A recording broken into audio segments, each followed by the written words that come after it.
a eso. Primero vamos a hablar del contexto, salud bucal, la importancia de la higiene bucal durante la ortodoncia y luego ya posteriormente, creo que tenemos vale, me llega el comentario de que sí que se ve bien.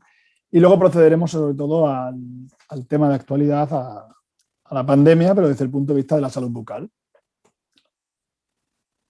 Vale. Como saben, y saben bastante mejor que yo, porque es su ámbito de trabajo, existen diversos tipos de tratamientos ortodónticos en función de las necesidades bucales del paciente, en algunos casos también en función de preferencias del paciente, pues puede haber brackets metálicos, ortodoncia fija con brackets estéticos también, los alineadores invisibles, que no sé en Colombia, acá en España cada vez hay una mayor demanda por parte de los usuarios, tanto por la comodidad como por la estética. No lo sé cómo será la situación allá, pero aquí notamos que está creciendo mucho. Cada tipo de tratamiento tiene ciertas ventajas o ciertos inconvenientes para el paciente. Lo que sí que comparten es que el hecho de llevar ortodoncia sea fija, sea removible, puede implicar ciertas complicaciones desde el punto de vista de la salud bucal. En función del tipo de tratamiento serán unas u otras. Lo que sí que, por ejemplo, es común, tanto con ortodoncia fija como con ortodoncia removible, es que puede haber roces con los aparatos de ortodoncia, lo cual puede producir pequeñas úlceras, pequeñas heridas, incluso pequeños aftas. Luego, obviamente, los movimientos ortodónticos pueden producir pues, cierta desmineralización que pudiera dar lugar a casos de hipersensibilidad dental transitoria y especialmente en los pacientes de ortodoncia fija, dado que la ortodoncia fija representa un obstáculo para hacer una correcta higiene, suele haber un mayor acúmulo de biofilm bucal. Y por eso los pacientes con ortodoncia fija tienen mayor riesgo de caries, de enfermedad de las encías como la gingivitis e incluso de mal aliento, ¿vale? Por esta acumulación de biofilm, esta dificultad para retirarlo, incluso también para retirar no solo el biofilm, sino también los restos de alimentos. Por ello, desde el punto de vista de la higiene bucal, se plantean una serie de retos en pacientes con ortodoncia, ya sea ortodoncia fija o removible. En primer lugar, la prevención de la caries y la gingivitis, ¿vale? Enfermedades bucales que puedan afectar no solo al tratamiento ortodóntico, sino a su salud bucal. Y como decíamos, en pacientes con ortodoncia fija se requiere una mayor destreza para eliminar el biofilm por el impedimento que representa la ortodoncia fija. ¿Vale? Por tanto, diríamos que podríamos requerir una higiene bucal exquisita. En pacientes con ortodoncia removible también se requiere mucho énfasis en la higiene, pero la higiene es más parecida a lo que puede ser un paciente sin ortodoncia. En cualquier caso, en ambos tipos de pacientes va a ser fundamental realizar la higiene interproximal de forma diaria. ¿Vale? Esta es una gran tarea pendiente en todo tipo de pacientes, incluidos los ortodónticos. En segundo lugar, otro reto sería el cumplimiento del tratamiento. En los casos de ortodoncia fija suele ser más fácil porque el paciente lleva todo el día puesta la ortodoncia, no se la puede quitar, aunque obviamente puede haber diversos factores, diversos añadidos al tratamiento que puede cumplir o no el paciente, pero el riesgo está en la ortodoncia removible, que esta ventaja que supone poder quitarla a la hora de comer, a la hora de realizar la higiene, también puede afectar al cumplimiento porque el paciente pues, puede no llevarla el tiempo que requiere. Y por último, el tercer reto serían intentar evitar los roces con las mucosas o ayudar a aliviar sus consecuencias. ¿Vale? Estos roces se pueden producir tanto como bien saben, tanto con ortodoncia fija como con ortodoncia removible. ¿Qué se puede hacer desde el punto de vista de roces debidos a la ortodoncia? Bueno, son muy habituales en la ortodoncia fija, especialmente en las primeras etapas, que puede ser roces con brackets, alambres, arcos, etc. Aquí en el mercado existen varias ceras, que son unas pequeñas ceras microcristalinas, que pueden aplicarse donde se produce el roce, ya sea en los brackets, en los alambres, en los arcos, etc. ¿Vale? Son unas ceras, al menos las que son microcristalinas, que suelen ser bastante inertes, ¿vale? Lo cual no conlleva, porque es una pregunta muy habitual de los pacientes, qué pasa con la cera si se desprende y la tragan sin querer. No suele pasar absolutamente nada, al menos con las que conocemos. ¿Vale? En el caso de los roces por alineadores, bueno, también podrían servir esta cera, aunque suele estar más indicado, incluso por parte de los fabricantes, que se limen ligeramente estas partes donde se producen los roces. Cuando ya se produce esta herida, también puede venir muy bien, existen productos de higiene bucal que llevan como geles con ácido hialurónico y clorhexidina. Pueden venir muy bien para aplicar en estas zonas donde se producen los roces. Lo que sí que parece claro que por el hecho de llevar ortodoncia puede haber una serie de necesidades específicas de higiene bucal. En primer lugar, lo decíamos en base al primer reto, la eliminación del biofilm, ¿vale? Es el objetivo número 1 para toda la población en general y específicamente también para los pacientes ortodónticos, porque es el principal responsable de numerosas patologías como la caries o la gingivitis, periodontitis, halitosis, etc. Para eliminar el biofilm contamos con medios físicos. Cuando hablamos de medios físicos nos referimos a lo que arrastra la placa, lo que rasca, como puede ser el cepillo, la seda, cepillos interproximales, el irrigador, etc. ¿Vale? Y cuando hablamos de medios químicos, que también nos pueden aportar un plus, nos referimos a pastas, colutorios y sprays. En este caso, en los pacientes con ortodoncia, debido a esta mayor tendencia al acúmulo de biofilm, también sería recomendable que como coadyuvante llevaran estos medios químicos antisépticos de uso diario, como puede ser el CPC u otros antisépticos que hay disponibles en el mercado. En segundo lugar, también por este mayor riesgo de caries, va a ser importante aportar ingredientes que puedan remineralizar el esmalte e inhibir su desmineralización, como es el caso del flúor, el ingrediente universal frente a la caries, como bien sabemos. También sería recomendable proteger las mucosas, ya que en este periodo están más dañadas, pueden estar más dañadas. Y por último, también, sobre todo, con el objetivo de prevenir la caries y ayudar también a evitar la gingivitis, pero sobre todo con la caries, el control del sustrato, tanto por el control de la dieta como la eliminación mecánica no solo de la placa, sino también de los restos de alimentos. Y todo esto lo podemos aportar desde la higiene bucal.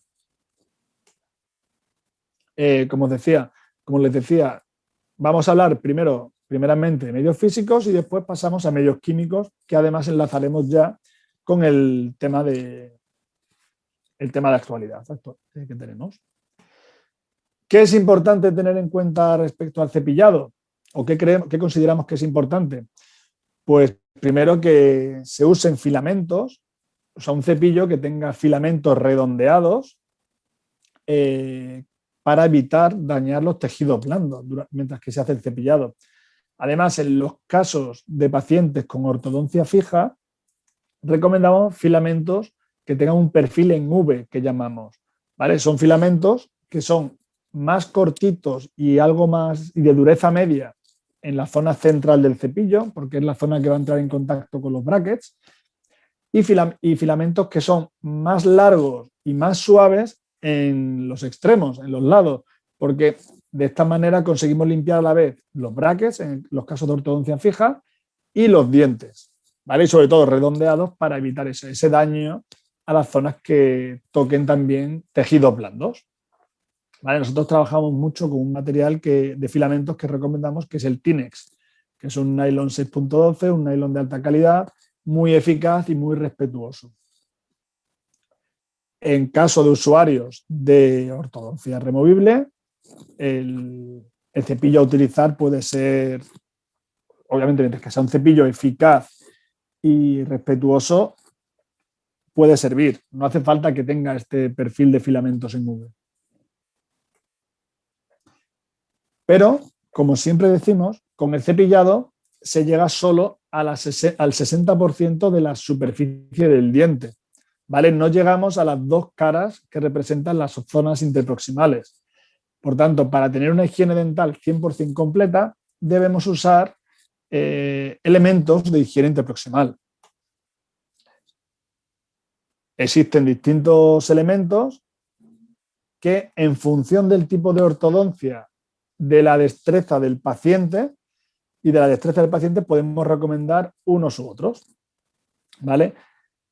¿Qué nos encontramos? Por ejemplo, que para usar sedas y cintas en pacientes con ortodoncia fija hay una dificultad añadida, porque el arco no permite el pasar la seda o la cinta en dirección hacia la encía, es un obstáculo. Por tanto, en los casos que se quiera usar la seda o que el paciente deba usar la seda porque los espacios interproximales sean muy pequeños, por ejemplo, pues difícilmente va a poder hacerlo a no ser que se utilice la ayuda de algunos elementos como el enhebrador dental, ¿vale? Que es un elemento que ayuda a pasarla entre el arco y por debajo del arco para pasarla, como vemos en la imagen de abajo a la derecha, para pasarla por debajo del arco. Luego, aparte, hay sedas y cintas especiales que ya conocen seguramente y estén disponibles en el mercado, pues que en contacto con la saliva, pues a lo mejor se hinchan un poquito para cuidar encías más delicadas y que pueden venir bien en este tipo de pacientes. Como decimos, en pacientes con ortodoncia fija suele ser complicado el uso de seda. En pacientes con ortodoncia removible suele ser más de elección. Ahora bien, en estos pacientes con ortodoncia fija puede ser especialmente útil el uso de cepillos interproximales, porque nos permiten realizar, voy a poner el puntero, ya lo dejo puesto para toda la presentación, porque nos van a permitir pasar por todas las zonas entre los dientes, entre los brackets, el arco, etc. ¿Vale? Por tanto, los cepillos interproximales, siempre que quepan en el espacio interproximal, que eso puede ser un problema especialmente en dientes anteriores, pueden estar especialmente indicados en este tipo de pacientes. Y por último, la tercera opción que planteamos es el uso de irrigadores, que en pacientes con ortodoncia la verdad es que también funcionan muy bien, porque ayudan a eliminar la placa de todas las zonas, todo lo que es la aparatología ortodóntica e incluso llegar ligeramente a estas zonas subgingivales. ¿Cuál es el elemento de elección? Pues en función de tipo de ortodoncia, en función de destreza del paciente y de recursos del paciente. ¿Vale? Pero como decimos, para ortodoncia fija suele ser muy difícil el uso de sedas y cintas. La principal dificultad que conlleva los cepillos interproximales es que a veces en los espacios anteriores no siempre hay espacio suficiente para un cepillo interproximal. ¿Vale? Pero aunque el cepillo más pequeño, los tamaños nano, sí que normalmente pueden introducirse en estos espacios. Hemos hablado de los elementos físicos, vamos a hablar de los químicos, pastas y colutorios. ¿Por qué insistimos tanto en el uso de pastas y colutorios normalmente y específicamente durante la ortodoncia? Porque en función de los ingredientes activos que tenga una pasta o un colutorio, pues podrá aportar una serie de beneficios u otros. Pues si llevan flúor, van a ayudar a prevenir la caries. Si llevan antisépticos, van a ayudar a controlar la placa bacteriana. Pueden también llevar otros ingredientes como el aloe vera, por ejemplo, para ayudar a cuidar las mucosas que pueden estar dañadas en los casos de pacientes ortodónticos. Pueden llevar ingredientes que ayuden a hidratar la boca, ¿vale? Que encima lo vamos a ver luego, pero con la situación que estamos actualmente puede haber mayor sensación de sequedad bucal.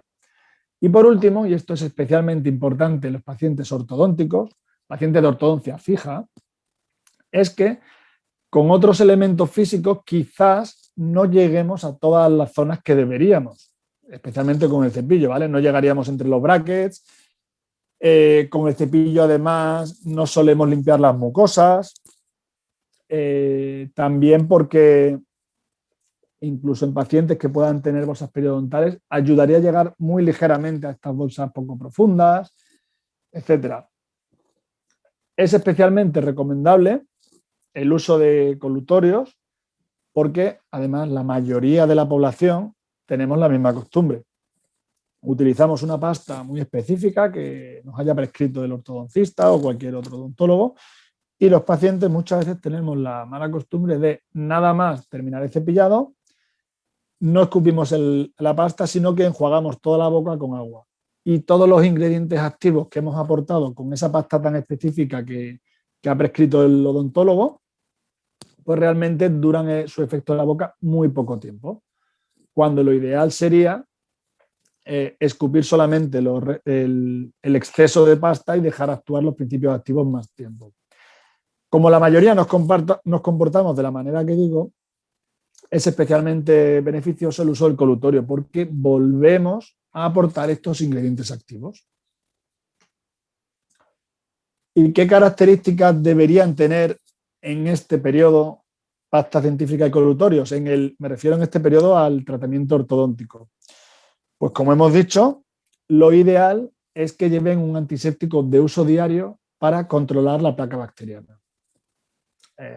Aquí tenemos el CPC, hay otros antisépticos de uso diario como aceites esenciales, el triclosan, etcétera, ¿vale? Nosotros confiamos en el CPC por su seguridad y eficacia. Por tanto, primer paso, que lleven un antiséptico de uso diario. Segundo, que lleven flúor para prevenir la caries. Y con eso estamos ayudando a prevenir las principales patologías que pueden aparecer en la ortodoncia. Y ya sería recomendable, en tercer lugar, pues que si pueden llevar ingredientes para proteger las mucosas como aloe vera, lantoína, pantenol, vitamina E, vitamina C, todos estos ingredientes nos van a ayudar a cuidar esta mucosa que puede estar más dañada. Ya por último, a nivel de propiedades organolépticas y fisicoquímicas, respecto a las pastas, y esto ya es recomendación generalizada para todo tipo de personas, no solamente pacientes ortodónticos, respecto a las pastas, sería recomendable que tuvieran una baja abrasividad para evitar daños en el esmalte y durante la ortodoncia que tuvieran una textura un poquito más fluida para ayudar a penetrar mejor entre todos los aspectos, entre todas las partes de la ortodoncia. Y respecto al colutorio, pues bueno, que tenga buen sabor, que aporte mucho frescor para que luego inmediatamente no vayamos a beber agua y que no dejemos actuar los principios activos, etcétera. ¿Vale? Entonces, estas serían las principales características que recomendaríamos que tuvieran los productos de higiene bucal en personas que requieren ortodoncia. Y como veremos, hay una característica especial de las que hemos mencionado que además puede ser muy útil durante el periodo de la pandemia por COVID-19, que lo vamos a ver en poco tiempo, ¿eh? Pasamos a hablar del siguiente bloque. Como dijo Angélica, si hay cualquier pregunta podemos hacerla a través del chat y la resolvemos al final. Vamos a hablar del siguiente bloque, que es un bloque que creo que también, bueno, creo no, nos afecta absolutamente a todos y que esperamos que cuanto antes dejemos de hablar de este tema porque significaría que lo hemos superado. Bueno, y es la relación entre la salud bucal y la pandemia por COVID-19. Como ya sabemos todos a estas alturas, la boca se comporta como una vía de entrada y de transmisión del virus. ¿Vale? Se transmite a través de estas gotículas que expulsamos al hablar, al gritar, al toser, al estornudar, etc. No solo eso, sino que además existen distintos estudios que no los he puesto hoy por falta de tiempo, pero que son muy fácilmente encontrables. Existen estudios que demuestran que durante la primera semana aproximadamente, cuando el paciente además puede ser asintomático, el virus se localiza principalmente en vías respiratorias superiores, en boca, en nariz y en garganta. Por tanto, en la primera semana, cuando a veces somos asintomáticos, podemos ser muy contagiosos al no saber que tenemos el virus y estar continuamente emitiéndolo a través de gotículas. Por tanto, por último, una cosa que se me olvidaba, y es que se sabe que este coronavirus infecta a las células humanas a través de unos receptores que se llaman receptores ECA2 de la enzima convertidora de angiotensina tipo 2, que estos receptores, como inicialmente cuando se describían los primeros signos de la enfermedad, se sabía que afectaba al sistema respiratorio, pues efectivamente estos receptores los podemos encontrar en el sistema respiratorio, en pulmones, pero que se han localizado en alta densidad en la boca, especialmente en el dorso de la lengua y también en glándulas salivales, en bolsas periodontales, etc. Por tanto, todo esto no dejan de ser muestras de que el virus entra y se transmite por la boca y que además el virus puede infectar la boca. ¿El hecho de que el virus infecte la boca implica un mayor riesgo de complicaciones sobre la salud bucal? Pues vamos a ver que existen distinta problemática asociada a esta pandemia. Respecto a la boca me refiero. En primer lugar, el propio virus en sí, el propio coronavirus, el SARS-CoV-2, que desde mediados de la pandemia, desde julio aproximadamente, ya se comenzaron a publicar algunos estudios que asociaban que los pacientes con la COVID, mostraban alguna sintomatología a nivel bucal. Por ejemplo, en esta serie de casos, son 3 casos descritos por la doctora Milagros Díaz, se observaron que 3 pacientes concretamente presentaron atrofia bilateral lingual, quelitis angular e irritaciones a nivel de paladar, incluso una mayor prevalencia de infecciones fúngicas a nivel lingual. Esos fueron los primeros casos y nos empezaron a llegar a partir de julio, agosto, septiembre aproximadamente. ¿Por qué tan tarde? Si el virus afecta a la boca y no tardamos tantos meses en tener síntomas asociados a la boca. Pues sobre todo porque durante el primer periodo, la primera parte del año, en gran parte del mundo hubo una serie de confinamientos, que lo veremos luego, que realmente lo que hicieron fue retrasar la detección, el diagnóstico y el tratamiento de numerosas patologías bucales. Y por eso, en muchas ocasiones, no se detectaron determinadas anomalías a nivel bucal. Posteriormente, acá en España, por ejemplo, y no sé si llegó allí en Colombia, luego espero que me lo digan en el turno de preguntas, se empezó a hablar este año de la lengua COVID, ¿vale? Una sintomatología a nivel lingual que podía haber un poquito más de enantema, de glositis, etc. Y esto nace de un estudio realizado en un hospital, más de 600 personas, una N bastante importante. De estas 600 personas, más del 25% presentaron algún tipo de sintomatología bucal. ¿Vale? Aquí se volvió a ver una mayor presencia de glositis, de estomatitis, de mucositis, de estomatitis aftosa, etc. Por tanto, lo que se observa es que efectivamente este coronavirus, como era esperable, al infectar la cavidad bucal y al estar un tiempo concreto en la cavidad bucal, pues efectivamente puede producir daños a nivel de la misma. Y los daños vemos principalmente que afectan a nivel de la mucosa bucal. Mucosa que, por otra parte, en pacientes ortodónticos también puede estar más afectada por la ortodoncia sí. No estoy diciendo que los pacientes ortodónticos vayan a tener más riesgo de sintomatología bucal por COVID. Digo que en pacientes ortodónticos puede verse afectada la mucosa bucal más por el tratamiento ortodóntico en sí. Pero de momento no hemos encontrado ningún estudio que asocie tener ortodoncia a mayor o menor riesgo de COVID-19. Para mí no tiene sentido que fuera así, pero hasta el momento no se ha demostrado.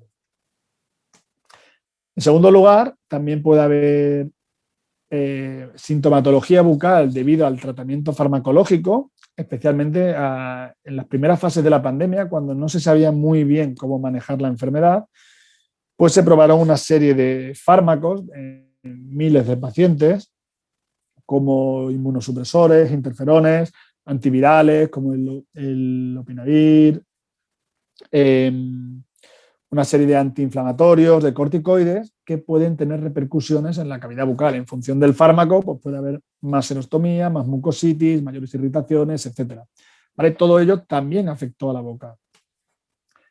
En tercer lugar, el alto número de pacientes ingresados en las unidades de cuidados intensivos. Como bien saben, cuando un paciente está ingresado en la unidad de cuidados intensivos, pues su higiene bucal se complica muchísimo y por tanto puede haber un mayor acúmulo de biofilm. De hecho, como ya se sabe de antes de la pandemia, este tipo de pacientes ingresados en la UCI puede tener más riesgo de neumonías asociadas a ventilación, ¿vale? Porque lo vamos a ver luego, pero estamos constantemente aspirando lo que tenemos en la boca que puede pasar a vías respiratorias bajas. En estos pacientes que no tienen una buena higiene bucal, pues puede verse agravado. Y por último, también aparecieron repercusiones bucales en relación con lo que comentábamos hace un momento. Las clínicas dentales estuvieron cerradas un tiempo en gran parte del mundo, clínicas dentales y otro tipo de servicios sanitarios. Las clínicas dentales estuvieron cerradas un tiempo, solo atendiendo urgencias y debido a ello, pues numerosas visitas de rutina de detección de determinadas patologías se pospusieron y la patología se fue desarrollando.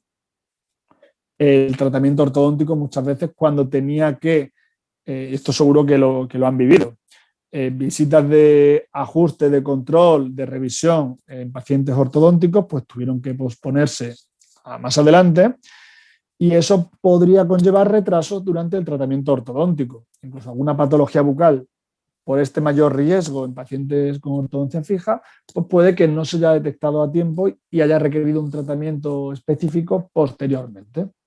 Por tanto, estos son los 4 grandes motivos por los cuales esta pandemia ha podido afectar a la cavidad bucal. Por último, de esto todavía no existe una evidencia muy elevada, pero sobre todo nos llegan muchos reportes de que por el uso continuado de la mascarilla hay más riesgo, hay mayor incidencia de casos de sequedad bucal, porque muchas veces la mascarilla fomenta lo que es una respiración bucal y ya sabemos que eso hace que se reseque más la boca. Y por último también una mayor percepción de casos de halitosis, casos de mal aliento, pues puede ser por una mala higiene bucal, porque hay gente que realmente hace la higiene por estética y en el caso de usar mascarilla, dice, no se me va a ver y a lo mejor no tienen el mismo cuidado respecto a la higiene bucal. Pero aparte de eso, por el hecho de estar continuamente respirando sobre la mascarilla, pueden tener una mayor percepción de este mal aliento. Hemos visto si el coronavirus, si esta pandemia tiene efectos sobre la boca y creemos que una mala salud bucal puede influir sobre la enfermedad, sobre COVID-19. Pues realmente este estudio, si no me falla la memoria, se publicó en abril. Realmente no es un estudio, es un razonamiento, un análisis sobre si existiría una relación entre la higiene bucal y la gravedad de las infecciones por el coronavirus. Y aquí una de las principales partes que analizan es lo que les comentaba en los casos de UCI.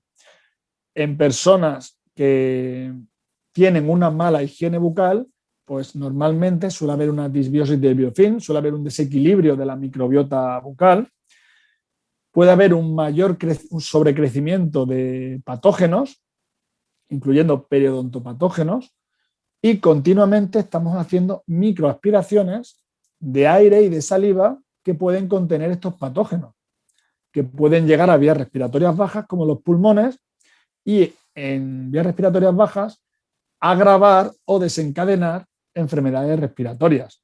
De hecho, hay estudios que analizan que previo a la pandemia, no estoy hablando por la pandemia, que un 10% de las defunciones, de las muertes por neumonía, podrían haberse evitado con una buena higiene bucal en pacientes en UCI. Fijémonos el dato si es importante. En este caso, los autores lo que sugieren es que las infecciones virales los daños que producen pueden verse agravados por superinfecciones bacterianas derivadas de una mala higiene bucal. Es decir, imaginémonos cuando el virus llega a vías respiratorias bajas, a pulmones, si encima agravamos la infección con una superinfección bacteriana, por ejemplo, con patógenos periodontales. Pues la relación sería que efectivamente los propios patógenos periodontales pueden inducir respuesta inflamatoria en vías respiratorias bajas e incluso las citoquinas producidas a nivel local en la boca, al diseminarse por la sangre, pueden llegar a afectar a otras partes del cuerpo, incluyendo el sistema respiratorio. Por tanto, estos autores sugieren que sí que podría haber esa conexión. Como decimos, es una hipótesis. En este estudio era una hipótesis, pero lo que se observó en febrero de este año, un estudio publicado en febrero de este año, ya asoció la periodontitis a un mayor riesgo de gravedad de COVID-19 y los datos son escalofriantes, porque en periodontitis moderadas o graves, aquí vemos estadios 2 a 4, lo que se observó que los pacientes con periodontitis moderadas o graves tenían hasta 9 veces más riesgo de mortalidad por COVID-19. Es decir, que por una mala salud de las encías, los pacientes pueden tener hasta 9 veces más riesgo de mortalidad por COVID-19. No solo mortalidad, sino que vieron que 3,5 veces más riesgo de ingresar en la UCI o 4,5 veces más riesgo de requerir respiración asistida. Por tanto, las personas con periodontitis tienen más riesgo de complicaciones por COVID-19.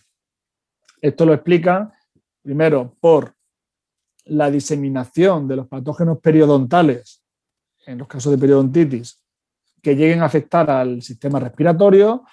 Lo explican también por lo que comentábamos, que el incremento de citoquinas proinflamatorias a nivel periodontal puede diseminarse a través de sangre y llegar a afectar también a una mayor gravedad de periodontitis. Esa famosa tormenta de citoquinas que se hablaba inicialmente, pues también podría verse agravada por estos casos de periodontitis. Esto no es nuevo. Bueno, respecto al COVID, sí es nuevo, pero que la periodontitis está relacionada con la salud general se sabe desde hace mucho tiempo. De hecho, la periodontitis está relacionada con un mayor riesgo de enfermedades cardiovasculares, de diabetes, de enfermedades respiratorias, etc. Por tanto, esta diseminación de patógenos periodontales y de mediadores de la inflamación tiene lógica que pueda aumentar la gravedad de complicaciones por COVID-19. Por tanto, haciendo un breve resumen hasta ahora, lo que observamos es que en la boca pues existe una alta densidad de estos receptores a los cuales se une el coronavirus, los receptores ECA2 de la enzima convertidora de angiotensina tipo 2. Sabemos que el virus se transmite a través de las gotículas que expulsamos por la saliva. Hemos visto relación de una mala salud bucal con gravedad de COVID, concretamente la periodontitis, y existen ya estudios publicados que demuestran que una mayor carga viral en saliva produce un mayor riesgo de transmisión de la enfermedad y un mayor riesgo de desarrollar sus formas graves. Es decir, que las personas que tienen más virus en boca tienen más riesgo de transmitirlo a otras personas o de sufrir las formas graves de la enfermedad. ¿Por qué sería esto de sufrir? La parte de la transmisión es clara, pero ¿por qué tendrían las personas con mayor carga viral en saliva mayor riesgo de desarrollar las formas graves? Porque cuanto más virus tengamos en boca, más virus, tras esta primera semana que el virus está en boca, pues más virus puede pasar a vías respiratorias bajas. Y no es lo mismo que pase un número X de virus a vías respiratorias bajas que 1000 veces X lo que acabe pasando en estas vías respiratorias bajas. Por tanto, primera conclusión muy clara y que debemos transmitir a nuestros pacientes: la boca es una zona de riesgo de infección y de transmisión del virus. Y en segundo lugar, la hipótesis que plantearon los doctores Herrera y Sanz al principio de la pandemia, por mayo de 2020 aproximadamente, es que si conseguimos disminuir la carga viral en boca, disminuimos el riesgo de gravedad y sobre todo disminuimos el riesgo de transmisión del virus. Y para ello plantearon la hipótesis de que el uso de colutorios con determinados antisépticos podrían ayudar a disminuir esta carga viral en saliva. ¿Vale? Por tanto, estaríamos hablando no de evitar que me contagie, sino, si tengo el virus, tener la menor cantidad de virus posible, la menor carga viral y de esta manera disminuir riesgos de transmisión y de gravedad de COVID-19. Tal es así que diversos protocolos en todo el mundo, en la clínica dental, especialmente, como saben, ya recomiendan el uso de determinados antisépticos como la povidona iodada, el peróxido de hidrógeno, la clorhexidina o el cloruro de cetilpiridinio o CPC como enjuague preoperatorio en la clínica dental. ¿Vale? Se recomiendan estos 4 antisépticos, en algunos países son unos antisépticos, en otros países son otros, para que el paciente se enjuague con este antiséptico y de esta manera que disminuya la carga viral y proteger al personal de la clínica dental de infecciones cruzadas. Incluso en el caso de algunos antisépticos, los doctores Herrera y Sanz hacen la hipótesis de que sería recomendable su uso diario, en el caso de algunos, a nivel, aquellos que sean seguros, sería recomendable el uso generalizado para evitar la transmisión por toda la población y no solo en la clínica dental. Estos son solamente algunas de las autoridades sanitarias a nivel mundial que recomiendan el uso de estos enjuagues preoperatorios para disminuir la carga viral en saliva de los pacientes. Entre ellos, por ejemplo, el Ministerio de Salud en Colombia. Bueno, vamos a centrarnos en el aval científico del CPC. No podemos hablar de todas las moléculas, de la clorhexidina, la povidona iodada, el peróxido de hidrógeno y del CPC, básicamente porque no tenemos tiempo. De hecho, ya estoy, creo que pasándome un poquito del tiempo.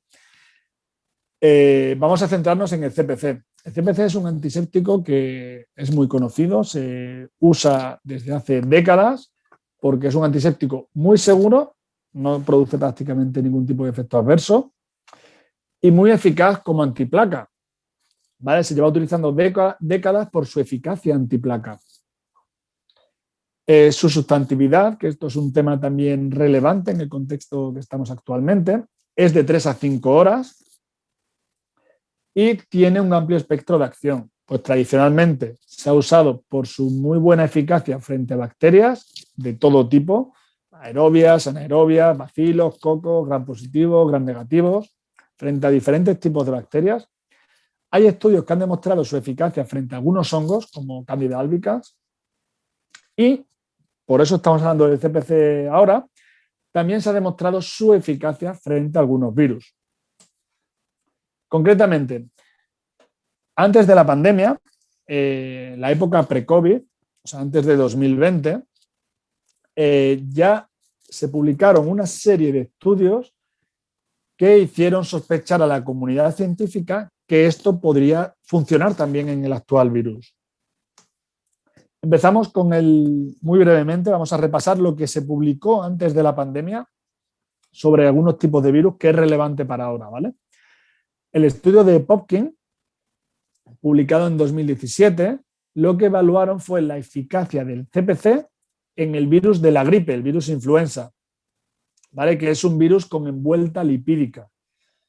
Esto lo recalco porque el coronavirus actual, el SARS-CoV-2, es un virus también con envuelta.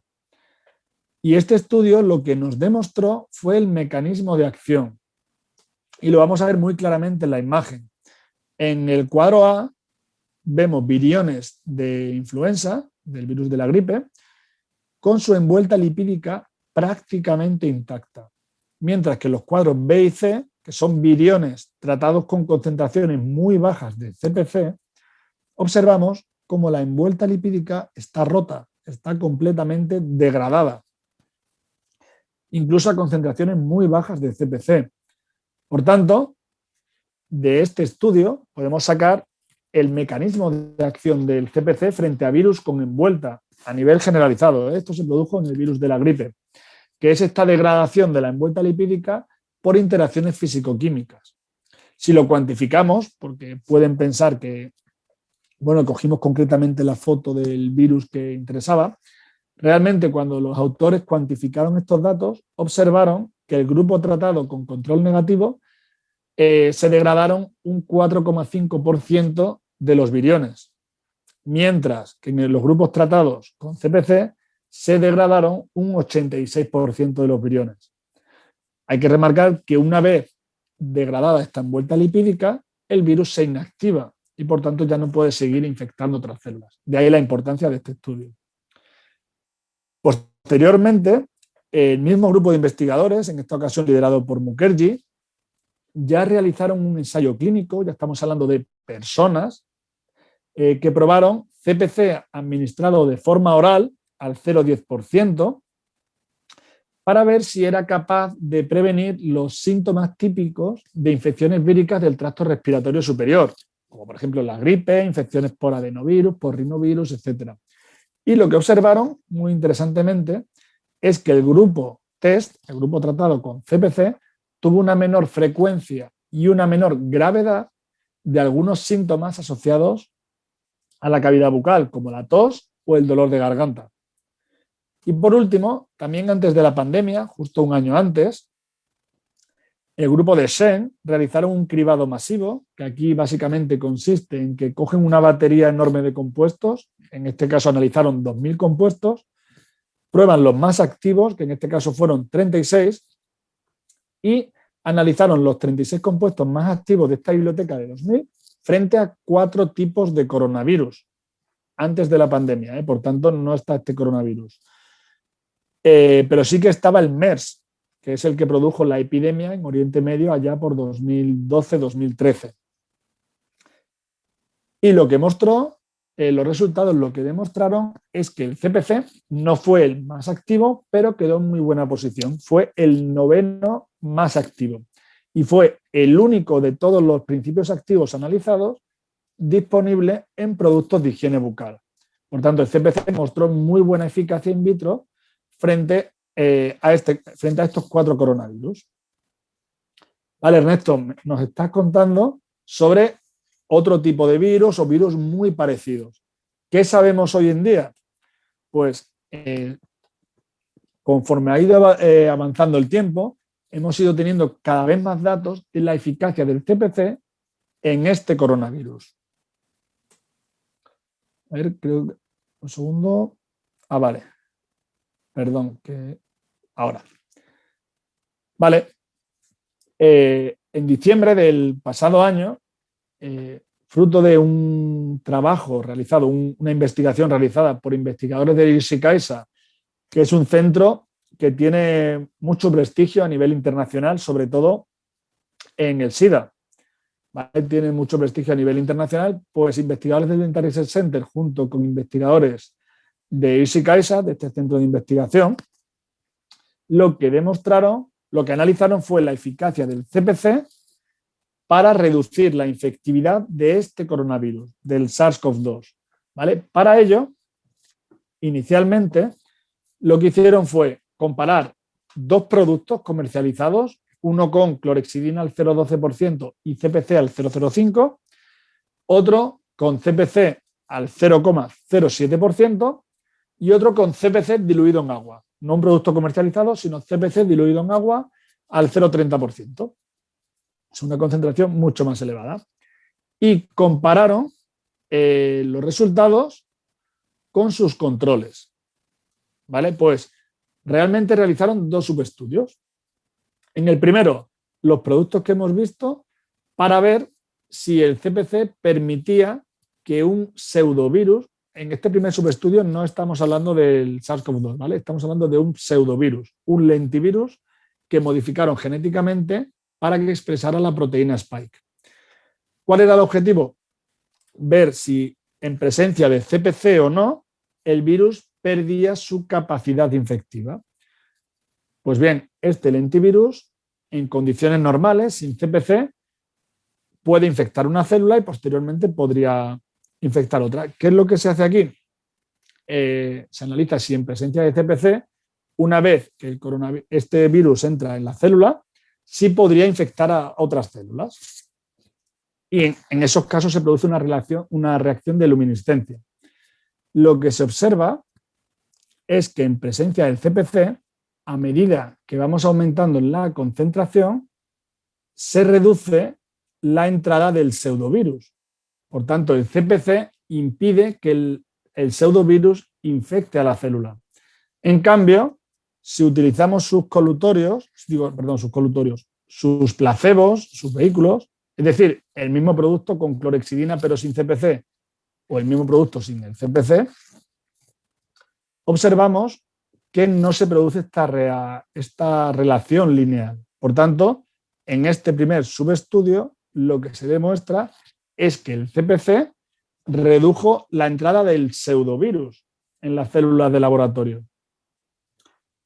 Ya en el siguiente subestudio, el que vemos aquí a continuación, lo que analizaron es si el CPC podría reducir la infectividad del SARS-CoV-2. Ya estamos hablando de este virus. Lo que vemos en amarillo son los grupos tratados con CPC y lo que vemos en azul, los grupos tratados con sus controles, es decir, mismo producto, pero sin el CPC. Y lo que observamos es que en presencia del CPC, que vemos aquí las dos barras amarillas o aquí que es tan efectivo que ni siquiera aparece, pues en presencia del CPC se produce una reducción de la infectividad de 10 elevado a 3, 10 elevado a 6 menos 10 elevado a 3, ¿no? Por tanto, los investigadores lo que concluyen, un segundo que no está cargando, ahora, es que el CPC fue capaz de reducir 1000 veces la capacidad de infección de SARS-CoV-2 en estudios llevados a cabo en células de laboratorio. Es interesante además que en este estudio analizaron pues 2 mililitros de células cultivadas en laboratorio con 2 mililitros de colutorio, con CPC, cuando realmente sí que tendremos aproximadamente 2 mililitros de saliva en boca de forma continuada, pero no aplicamos 2 mililitros de colutorio, sino que aplicamos 15 mililitros de colutorio, 7,5 veces más. Por tanto, creemos que los resultados podrían ser aún mayores en condiciones reales. Dicho esto, actualmente, viendo estos buenos resultados en laboratorio, actualmente se encuentra en desarrollo un ensayo clínico para evaluar esta eficacia que hemos visto en laboratorio pues en humanos. Este mismo grupo, la semana pasada, o sea, esto es súper reciente, este mismo grupo la semana pasada publicó un estudio muy parecido, analizando también la eficacia del CPC en la reducción de infectividad de SARS-CoV-2, pero aquí hay una particularidad, que lo analizaron respecto a las variantes del virus. Que esto es una pregunta que nos suelen hacer. Oye, pero el CPC también funcionaría frente a otro tipo de variantes como la británica. Por lógica, por el mecanismo de acción, efectivamente el CPC debería, como afecta a la envuelta lipídica, da igual la variante no afecta a la envuelta lipídica, por tanto sería eficaz frente a cualquier tipo de variante. Pero había que demostrarlo. Y lo que probaron aquí, lo que en primer lugar en este estudio se consiguió fue saber en este coronavirus demostrar el mecanismo de acción. ¿Vale? Entonces vamos primero a la imagen A. ¿Qué es lo que se observa? Hablando del mecanismo de acción en general de este coronavirus. Lo que se observa en esta imagen es realizaron un ELISA, que es un tipo de inmunoensayo, de inmunología, en el que utilizaron anticuerpos antinucleocápside, o sea, la parte del núcleo del virus, de manera que si el virus está intacto, no se uniría al anticuerpo. En cambio, si el CPC rompe el virus, rompe esa envuelta lipídica, la nucleocápside queda libre para unirse al anticuerpo. ¿Vale? Por tanto, ¿qué es lo que observamos a nivel números? Pues que tanto para la variante británica como para la china, vemos que en ausencia de CPC, no se produce la unión del anticuerpo con la nucleocápside, porque en ausencia del CPC, pues el virus está intacto. Mientras que cuando se utiliza CPC, vemos que aumenta esa detección de anticuerpo nucleocápside, porque realmente el virus se rompe. El CPC estaría rompiendo esa envuelta lipídica del virus y por tanto la nucleocápside podría unirse al anticuerpo. Hay que decir que esta nucleocápside ya estaría inactivada, por lo que no sería infectiva. Lo que también se observaron, y por no enrollarme más con este tema, lo que también observaron es que en presencia de CPC disminuye la infectividad hasta 1000 veces, tanto de la variante británica como de la variante china. Y un dato nuevo que introduce es que lo analizaron ensayando tanto 1 minuto como 2 minutos. Es decir, que no por ensayar, no por enjuagarnos 2 minutos se obtiene mayor eficacia. En este estudio demuestran que con 1 minuto, con CPC, sería suficiente para inactivar el virus. Voy a acelerar un poco porque creo que me estoy pasando de tiempo.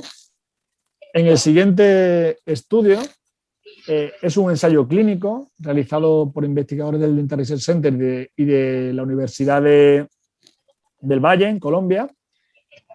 Lo que observaron, no sé si pudieron ver el aula de Dentite del doctor Rubén León y el doctor Adolfo Contreras, lo que aplicaron fue al grupo test, les hicieron que se enjuagaran con un producto con CPC, con clorhexidina al 0,12% y CPC al 0,05 durante 1 minuto.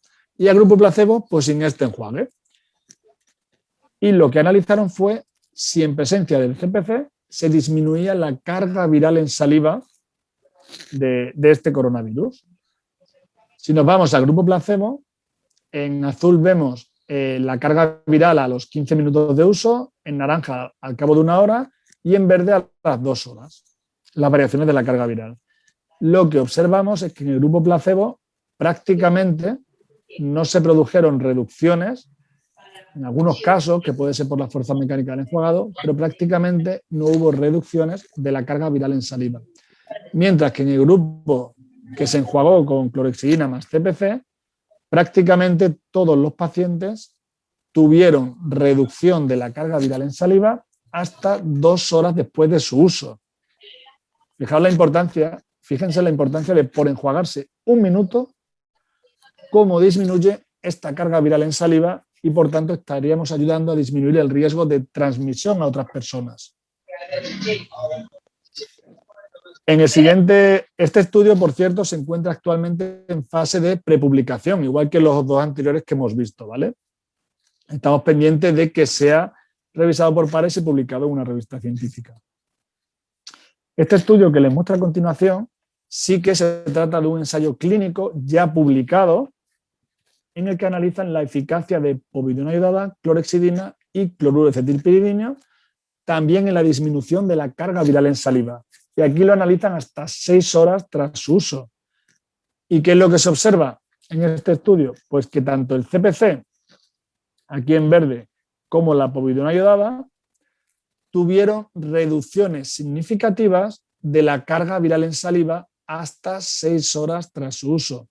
Por tanto, tanto CPC como povidona iodada demostraron ser efectivos en la disminución de la carga viral en saliva de este coronavirus hasta 6 horas tras su uso. Fíjense de nuevo la importancia de cara a reducir la transmisión del virus. Y por último vamos a ver unos estudios in vitro, también muy recientemente publicados. En el primer lugar vamos a ver el estudio de Ellinger, es un estudio alemán, creo que es alemán, si no me falla la memoria, en el que se hace de nuevo un screening masivo, un cribado de 5.000 moléculas activas frente a distintas dianas, analizan las más activas, las 19 más activas frente a este coronavirus, que vemos aquí en la columna de la izquierda, frente en células del adenocarcinoma colorectal, células CACO2. ¿Vale? Y lo que observamos, que la concentración mínima inhibitoria 50 cuando es menor que 1 significa que es muy activa, ¿vale? Significa que esa molécula es muy activa frente a esa diana. Lo que observamos es que el CPC efectivamente mostró muy buena eficacia frente al coronavirus in vitro. Incluso una eficacia similar a la que había demostrado en el estudio de Shen, el que vimos de 2019, frente al MERS. ¿Vale? Por tanto, nuevamente, el CPC muestra buena eficacia frente a este coronavirus. Y por último, dos estudios que yo creo además que son interesantísimos y que nos van a arrojar más luz sobre este tema. Este estudio japonés, el de Komine, lo que hicieron fue analizar 10 productos con distintos antisépticos y comercializados en distintas partes del mundo, tanto en Japón como en Europa como en Estados Unidos. De estos 10 productos, 6 llevaban como principio activo CPC, 2 llevaron clorhexidina más CPC, 1 clorhexidina y 1 delmopinol. El delmopinol tiene un mecanismo de acción muy parecido al CPC, ¿vale? ¿Qué fue lo que encontraron? Que todos los productos que contenían CPC o clorhexidina más CPC o delmopinol fueron tremendamente eficaces, fíjense, reducciones de más del 99% del coronavirus, fueron tremendamente eficaces. Mientras que el producto que solo llevaba clorhexidina, en este estudio no mostró una elevada eficacia. Mostró cierta eficacia, pero no una elevada eficacia. Y ya por último, bueno, obviamente la conclusión es esta, que tanto las formulaciones con CPC como la que llevaba delmopinol fueron eficaces en esta reducción de la carga viral. Y ya por último, uno que me parece muy, muy interesante, tremendamente interesante, es este estudio alemán, publicado a principios de este mes, en el que analizaron 2 productos si eran eficaces en la inactivación in vitro de SARS-CoV-2. Estos 2 productos llevaban CPC al 0,05% y otros ingredientes activos. El producto A llevaba CPC más peróxido de hidrógeno y el producto B llevaba CPC más clorhexidina más una concentración muy bajita de flúor. ¿Qué fue lo que encontraron? Bueno, pues lo que encontraron es que ambos productos fueron eficaces en la reducción de SARS-CoV-2. Es decir, ambos productos que contenían estas fórmulas redujeron SARS-CoV-2. Lo que hicieron después, que esto es lo que me parece súper interesante, es analizaron uno por uno qué ingrediente era el que proporcionaba esa eficacia antiviral al producto.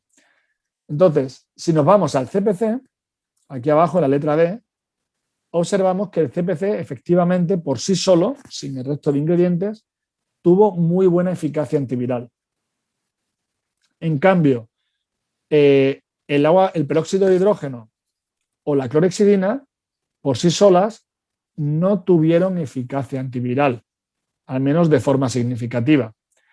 Y por último, también muy curioso, es que la clorhexidina por sí sola en este estudio, no mostró eficacia, pero en combinación con el CPC tuvo un efecto sinérgico incluso superior a solo CPC.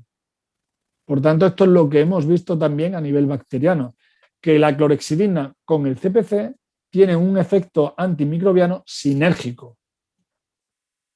¿Vale? Y en este estudio, ni peróxido de hidrógeno ni clorhexidina por sí solas tenían eficacia antiviral. El ingrediente que le proporcionaba la eficacia antiviral a estos productos fue el CPC. ¿Vale? Voy a acelerar esta parte porque el resto de medidas de higiene bucal y los vamos a ver muy rápido porque nos estamos quedando sin tiempo. Obviamente recomendamos en este periodo, si se tiene alguna infección que afecte a vías respiratorias superiores, renovar el cepillo para prevenir reinfecciones. No sabemos si en este coronavirus se producen reinfecciones o no. Hay casos que sí. No está del todo claro ni cuánto dura la inmunidad. Lo que sí que sería recomendable es proteger y desinfectar el cabezal de cepillo con un antiséptico como el CPC o la povidona iodada o el agua oxigenada durante al menos un minuto. ¿Vale? Son los más incluidos. Nosotros recomendaríamos el uso de CPC durante un minuto para desinfectar el cabezal. No olvidemos la importancia de la higiene lingual siempre, porque la lengua es un reservorio de microorganismos tremendo y porque en la lengua tenemos los receptores ECA2, ¿vale? Una alta densidad de estos receptores a los cuales se une el coronavirus. No existe ninguna evidencia de que por limpiarnos la lengua vayamos a tener menos infección de este coronavirus, ¿eh? No está demostrado absolutamente nada, pero creemos que sería recomendable. Este es el último estudio que os voy a mostrar. No es del CPC ni de ningún otro antiséptico en concreto, pero es un estudio muy curioso para que nos hagamos una idea de la importancia de la higiene bucal. ¿Vale? Fíjense, en este estudio, el de Wallaby, lo que analizaron era un centro sanitario en el que vieron que varios pacientes daban positivo en sus PCRs durante mucho tiempo. ¿Vale? Se sabe que el coronavirus permanece en el organismo un tiempo, pero que después de este tiempo ya lo que podemos tener son las complicaciones de la enfermedad, pero ya no el virus. Pues aquí observaron que los pacientes daban positivo en PCR durante mucho tiempo, incluso en periodos superiores a 44 y 60 días. Lo que se fijaron fue que estos pacientes no tenían una buena higiene bucal por distintos desórdenes neurológicos, ¿vale? Entonces estos pacientes no realizaban una buena higiene bucal y probaron a hacer una higiene bucal de forma intensiva durante varios días que consistía en cepillado más enjuagado con gárgaras. Aquí sin especificar qué tipo de enjuague. Y lo que observaron es que estos pacientes que llevaban dando positivo durante más de 40 días, al poco tiempo comenzaron a dar PCR negativas. ¿Vale? No significa que el virus estuviera vivo en boca, presente en boca, mejor dicho, porque los virus no están ni vivos ni muertos. Lo que creen los investigadores es que el virus podría haber dejado restos de su núcleo, restos nucleicos, pues en lengua, en mucosas, etcétera, y que eso diera lugar a falsos positivos de la enfermedad. Pero para que veamos la importancia de la higiene bucal. Por último, muy rápido, yo siempre pongo esta diapositiva, que creo que debe haber un equipo multidisciplinar entre la clínica dental, la medicina y la enfermería y la farmacia. Sí que es verdad que obviamente los expertos en la salud bucal son ustedes, en la clínica dental, pero que los pacientes también visitan con mucha frecuencia pues, médicos, enfermeros, farmacéuticos, etc. Desde la farmacia y desde la medicina y la enfermería nos pueden derivar muchos pacientes, pueden servir de detección de distintas patologías que deben diagnosticarse y tratarse en la clínica. Por tanto, muy importante. Y en segundo lugar, porque si desde la clínica se confía en una serie de soluciones, por ejemplo, de higiene bucal o de lo que fuera, pues obviamente sería recomendable que cuando se confíe, se prescriben esas soluciones, pues estuvieran disponibles en la farmacia. Por tanto, creemos en la necesidad de este equipo multidisciplinar. ¿Cuál es la recomendación de Dentai?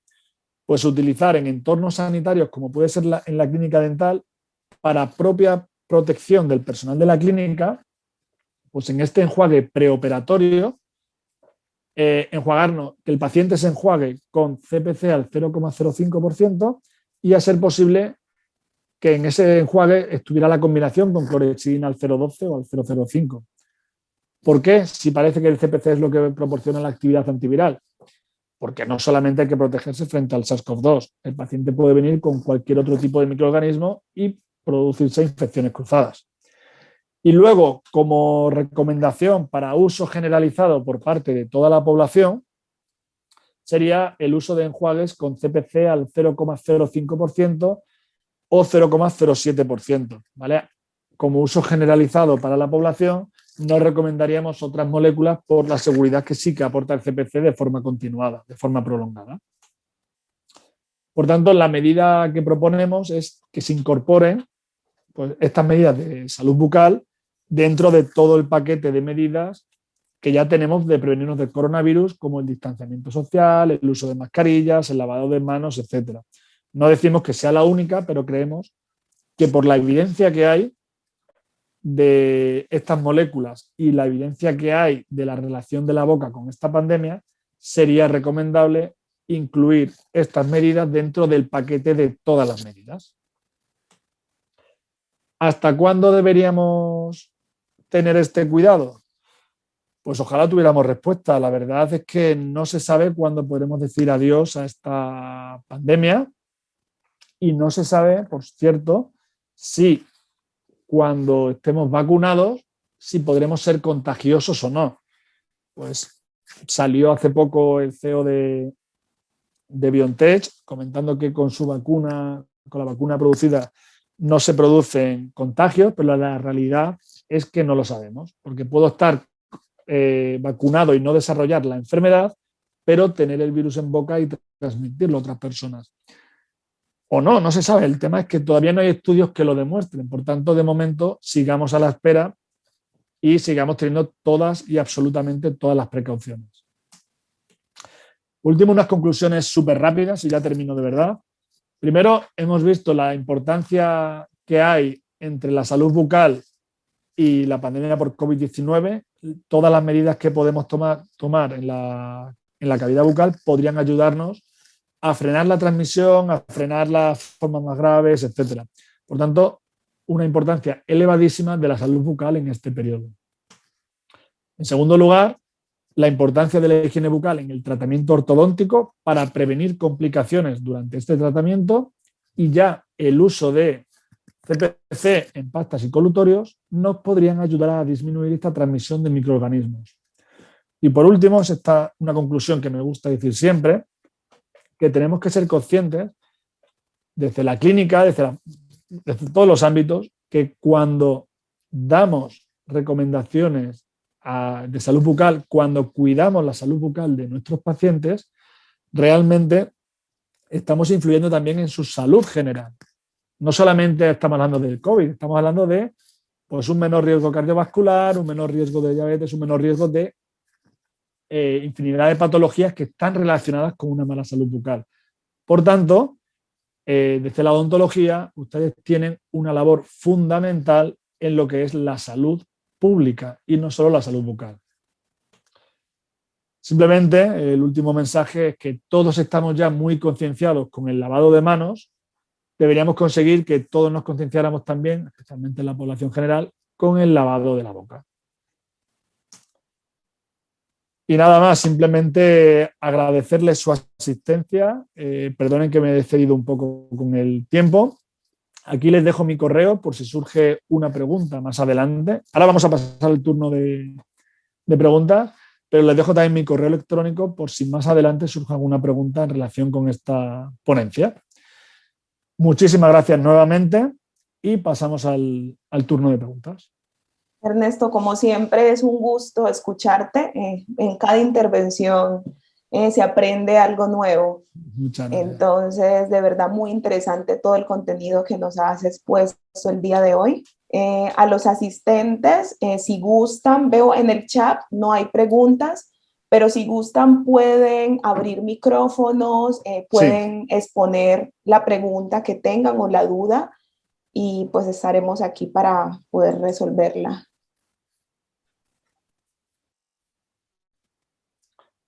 Bueno, agradecer nuevamente, mientras que damos un poquito de tiempo por si surgen preguntas, sobre todo a la Sociedad Colombiana de Ortodoncia, por contar con Dentite y con nosotros para esta presentación. Claro, Ernesto. Por acá la doctora Margarita Hernández pregunta comercialmente cómo se consigue el CPC. Bueno, el cloruro de cetilpiridinio, aquí tengo que decir que igual tiro piedras contra mi propio tejado, pero el cloruro de cetilpiridinio no es una molécula patentada ni muchísimo menos, es una molécula disponible en multitud de productos de higiene bucal, de higiene personal y que en Dentite llevamos trabajando décadas, lo conocemos desde hace mucho tiempo y lo incluimos en varias pastas de dientes y en varios colutorios. Y aquí ya les recomendaría que pudieran consultar con Angélica cuál sería la opción más adecuada, ¿vale? Pero bajo la marca Vitis, bajo la marca PerioEye, pues está disponible en función de las necesidades del paciente en diversos formatos. Claro, como manifiesta Ernesto, pues a nivel de consulta odontológica, para el enjuague antes y después del procedimiento, está la presentación clínica, que es el envase clínico 5 litros, PerioA Intensive Care, que tiene la doble molécula antiséptica, clorhexidina más CPC, y para uso en casa, que sirve también para mantener el buen tratamiento ortodóntico y también como medida de protección tenemos el enjuague bucal Vitis Orthodontic. Ambos enjuagues contienen CPC al 0,05% y con relación a la clorhexidina está a baja y alta concentración.